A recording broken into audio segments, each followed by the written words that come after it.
The Pentagon just dropped a bombshell on America's closest allies in Asia. They're demanding Japan and Australia answer one simple question. If China invades Taiwan, whose side are you on? And the answer isn't as simple as you might think. Here's what's happening. The Pentagon's Elbridge Colby has been making the rounds with Japanese and Australian defense officials, and he's not there for tea and biscuits. He wants concrete commitments, not vague promises, but actual military plans for what these countries would do if China makes a move on Taiwan. Sources say this caught both Tokyo and Canberra completely off guard. One insider described it as a collective raising of eyebrows. Think about this for a second. The United States is asking its allies to commit to a war that might never happen over an island that America itself doesn't even have a formal defense treaty with. Taiwan gets billions in U.S. weapons, sure, but there's no guarantee America would send troops if China attacks. Yet here's Washington demanding its friends pick a side before the fight even starts. Japan's in an especially tough spot. Look at a map. They control key waterways that Chinese forces would need to pass through to attack Taiwan from the east. Military war games show the U.S. would be hard-pressed to win without Japanese support. But Japan has this thing called a pacifist constitution. It literally bans using military force to settle international disputes. When reporters asked Japan's defense ministry about this, they basically said, "We'll figure it out if it happens." Not exactly the clear commitment Washington wants. Australia's playing it even cooler. They've opened up military bases to U.S. forces, Marines, warplanes, even submarines that can carry nuclear weapons. They're planning to host Japanese Marines in Darwin alongside 2,500 American troops already there. But when it comes to making promises about Taiwan, radio silence. The Australian embassy won't even comment. Here's what makes this whole thing fascinating. The Pentagon is essentially asking these countries to write a blank check for a conflict where even America hasn't decided what it'll do.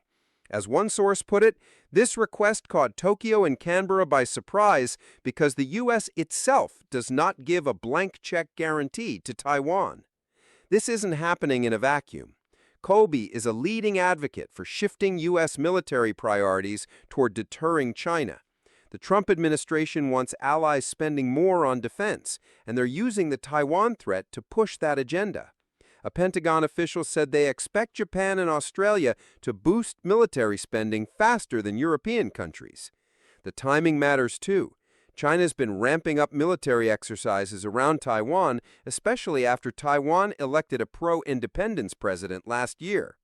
Every few months we see headlines about Chinese warships and planes circling the island. Beijing sees Taiwan as a breakaway province that must eventually reunite with the mainland. Taiwan sees itself as a democracy that wants nothing to do with Communist Party rule.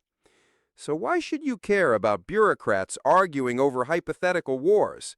Because this shapes the entire future of the Pacific. If these alliances crack under pressure, it changes everything. Trade routes, technology, supply chains, the balance of power between democracies and authoritarian states, it all hinges on whether countries like Japan and Australia will actually show up if things go south. The really interesting part?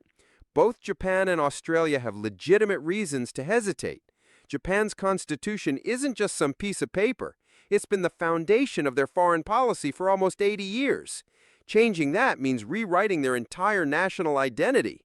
For Australia, getting dragged into a war between two superpowers over an island thousands of miles away is a hard sell to voters. Behind closed doors, military planners are running scenarios. They're moving pieces on maps, calculating missile ranges, counting ships and planes.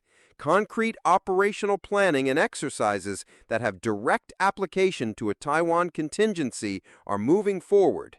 This isn't theoretical anymore. What happens next depends on how hard Washington pushes and how much Tokyo and Canberra are willing to bend. Japan might find creative ways to interpret its constitution. They've done it before. Australia might make commitments but keep them vague enough to maintain flexibility. Or they might push back and tell America that friendship has limits. The Pentagon's message is clear. Pick a side now, because when the crisis hits, it'll be too late to figure out where you stand. Whether that's smart diplomacy or dangerous brinksmanship depends on your perspective. But one thing's certain, the days of strategic ambiguity in the Pacific are numbered. Everyone's being forced to show their cards, whether they're ready or not. Like and subscribe if you enjoyed the video.